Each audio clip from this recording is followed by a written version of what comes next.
name's Tim, I'm human, and I am male.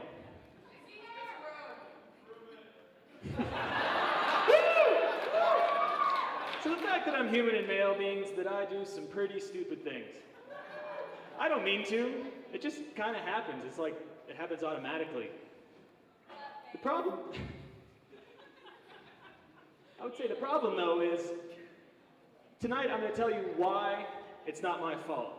See, I have something called a prefrontal cortex. It gives me the ability to predict the outcomes of my decisions. It controls my personality. I like to think that that part of my brain is really in control. No. Turns out that my brain is fallible. There's only one guy who's infallible, and you can tell who he is by his stupid hat. The rest of us, our brains evolved through trial and error. That is, if you believe in that evolution garbage. Now, I'm a big fan of Desmond Morris. He's a zoologist who studies human beings as though they're animals with instincts for survival and to pass on their genes. He really changed the way I think about things. So the problem is our instincts aren't always compatible with modern society. It's those instincts and our habits that are reacting to things. They're pretty much running the show on automatic pilot. We could override the automatic pilot, but we don't.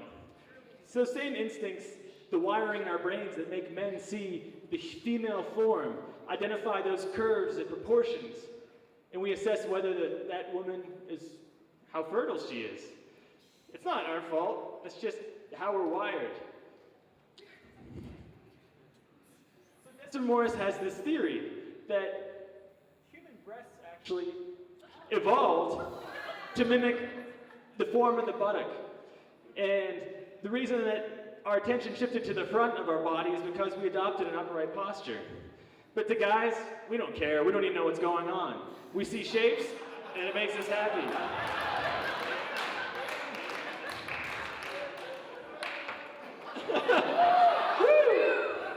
That was a fork. And for me, it's the same instinct that makes me want to show off. I think that I have to prove that I have the athletic prowess to provide food for my young. And how I do this is I ride wheelies in my B-cycle in front of my fiancée. Back when we were arboreal apes, we gathered our food from the trees, and then we evolved to be hunters and tribes. And now we're pretty much back to gatherer stage, which is lame. We go to King Supers. But one thing you'll notice is that our sports seem to mimic the hunt. We lust for that passion again. And we're basically aiming at stuff, hitting things. And what's funny, and it's fierce to imagine a competition where survival is at stake. But I assure you, it's not this little guy's fault either. He is not to blame. It's because of being evolution and being male. See, we evolved in tribes of 150 people. That's why we have about 150 friends on a first-name basis. Beyond that, our brains can't handle it. We don't look people in the eyes because they're the enemy. Think about your workplace. Are there certain people you don't talk to? If a male looks another male in the eye, and that male's a stranger, it's considered a threat. Just like our friend here, Silverback at the Rotterdam Zoo. If you look this guy in his eye, he will literally go apeshit. It's a real problem for the zoo. Their solution? Gaze-averting sunglasses. I think they're awesome. I think everyone should have a pair. You can wear them to go to clubs in Lodo or 24-hour fitness. I have a question though. Why is my brain so lazy? It's clearly not my fault. It's because the brain evolved to take shortcuts to conserve glucose. The brain burns a lot of calories. It turns out that at some point in history, there was a glucose shortage. Certainly not now. My favorite shortcut for my brain is to just listen to authority.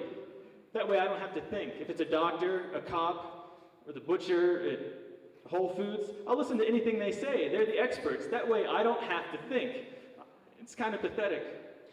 There's an author, Robert Cialdini, who gives us a great example of why this is dangerous. There was a man who went to the doctor's office with an earache and possible infection. The nurse read the doctor's orders and said, "Bend over so that we can apply this." And she applied it anally, and he complied.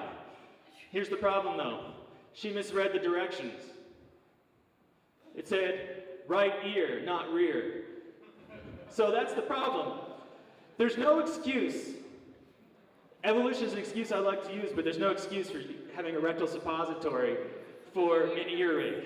So I guess the lesson that I've learned today is that we should embrace our primitive selves, but we should also be responsible for the stupid things that evolution has us do. In other words, watch your ass.